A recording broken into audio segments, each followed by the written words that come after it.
যত দ্রুত নির্বাচন করবে তত দেশে শান্তি শৃঙ্খলা ফিরে আসবে। এই যে জিনিসপত্রের দাম কমে না, কমবে কোথেকে?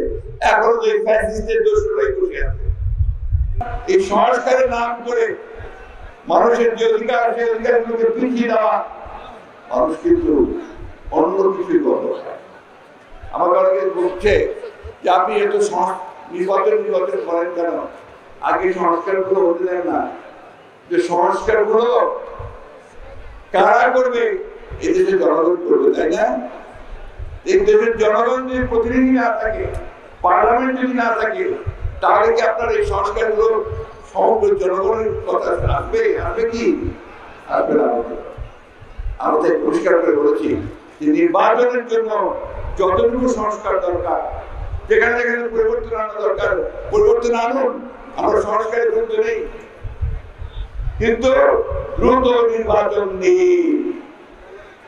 আপনারা আমার সঙ্গে নিশ্চয়ই একমত হবেন, যখনই এই নির্বাচনগুলোকে আগে করতে যাবেন, এলাকায় এলাকায় পাড়ায় পাড়ায় বিভিন্ন গ্রামে গ্রামে আওয়ামী লীগের সরকার মাথা চালাতে ঢুকবে না, তারা আমাদের মেম্বার ইলেকশন করতে চাইবে না, তারা এখন ঢুকে গেছে। আর এলাকায় এলাকায় গোলযোগ সৃষ্টি হবে, সংঘর্ষ শুরু হবে। এই জন্য আমরা খুব পরিষ্কার করে বলেছি যে কোনো মতেই জাতীয় নির্বাচনের আগে স্থানীয় সরকার নির্বাচন করা যাবে না।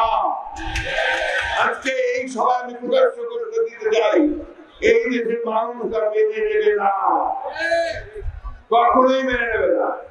সুতরাং অন্তর্বর্তীকালীন সরকারের প্রধান বলতে চাই, উপদেষ্টা বলতে চাই, আপনাদের যদি কোনো খায়েশ থাকে, যারা সরকারে থাকতে চান, ক্ষমতায় থাকতে চান, দয়া করে পদত্যাগ করে দল করতেছেন, দল করেন, নির্বাচন করেন, জনগণের সঙ্গে আছেন।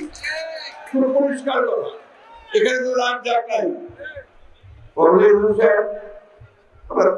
বললেন এখানে যা যা আলাপ হবে আমি সব জনগণকে জানিয়ে দেবো। আপনি নতুন করে কথা কি বলবেন? আমরা তো যা যা করছি সব প্রকাশ্যেই করছি, প্রত্যেকটা কথা আমরা জনগণকে জানাই, জনগণের কথা দিয়ে আমরা আসি।